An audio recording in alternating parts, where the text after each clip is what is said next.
সাবেক প্রধানমন্ত্রী শেখ হাসিনার ভাগ্নে টিউলিপ রিজওয়ানা সিদ্দিক যুক্তরাজ্যে ক্ষমতাসীন লেবার পার্টির বর্তমান নগরমন্ত্রী ও জাতীয় কোষাগারে অর্থ সচিব হিসেবে দায়িত্ব পালন করছেন গেল বছর থেকে। ব্রিটিশ পার্লামেন্টের নিম্নকক্ষ house of কমন্সের Hampstead O Highgate আসনে ২০১৫ সাল থেকে টানা চতুর্থবারের নির্বাচিত জনপ্রতিনিধি তিনি।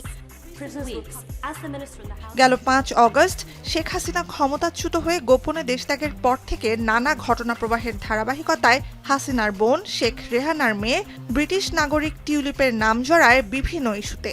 বিশেষ করে শেখ হাসিনার বিরুদ্ধে দেশের অবকাঠামো নির্মাণ প্রকল্প থেকে ব্রিটিশ মুদ্রায় ৩৯০ কোটি পাউন্ডের সমপরিমাণ অর্থ আত্মসাৎ অভিযোগের তদন্তেও জড়িয়েছেন টিউলিপ। ফ্যাসিস্ট হাসিনার পরিবারের অন্যতম সদস্য টিউলিপ সিদ্দিকের দুর্নীতির কারণে ব্রিটেনের রাজনীতিতে বাংলাদেশিদের গ্রহণযোগ্যতা ক্ষুণ্ণ করে দিয়েছে। তাদের পরিবার, আমরা জানি তাদের পরিবার হাজার হাজার কোটি টাকা লুট করে বিদেশে পাচার করেছে। আমরা ব্রিটিশ বাংলাদেশি হিসেবে অচিরেই তার অপসারণ ও শাস্তির দাবি করছি। ব্রিটিশ এমপি টিউলিপ সিদ্দিকির উপরে যে অভিযোগ আছে, এইটা বাংলাদেশের রাজনীতির একটা বৈরী আবহাওয়া এদেশে এসে লেগেছে।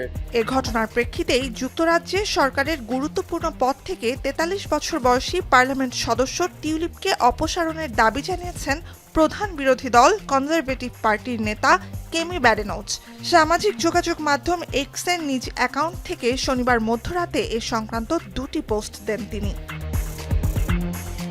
কেমি ব্যাডনোচের অভিযোগ, ব্রিটিশ প্রধানমন্ত্রী কিয়ার স্টারমার ব্যক্তিগত বন্ধুত্বের জায়গা থেকে দুর্নীতি বিরোধী মন্ত্রী হিসেবে এমন একজনকে নিয়োগ দিয়েছেন যিনি নিজেই দুর্নীতির অভিযোগে অভিযুক্ত।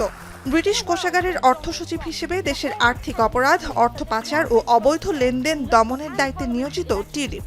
এ নিয়ে মিশ্র প্রতিক্রিয়া যুক্তরাজ্য প্রবাসী বাংলাদেশিদের মাঝে। টিউলিপ সিদ্দিকির মতো একজন স্বনামধন্য রাজনীতিবিদকে বাংলাদেশের নোংরা রাজনীতির পরিস্থিতির শিকার বানানো হচ্ছে। এটি ইউনূস সরকারের একটি দীর্ঘদিনের প্রপাগান্ডা। এদেশে অনেক প্রাইম মিনিস্টারও পদত্যাগ করেছে।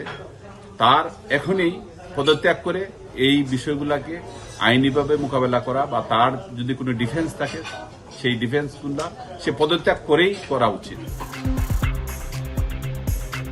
লন্ডনে শেখ হাসিনার মালিকানাধীন বাড়িতে থাকতেন বলে অভিযোগের প্রেক্ষিতে টিউলিপের ক্ষমা চাওয়া উচিত বলে মন্তব্য করেছেন বাংলাদেশের অন্তর্বর্তী সরকারের প্রধান উপদেষ্টা ডক্টর মোহাম্মদ ইউনূস।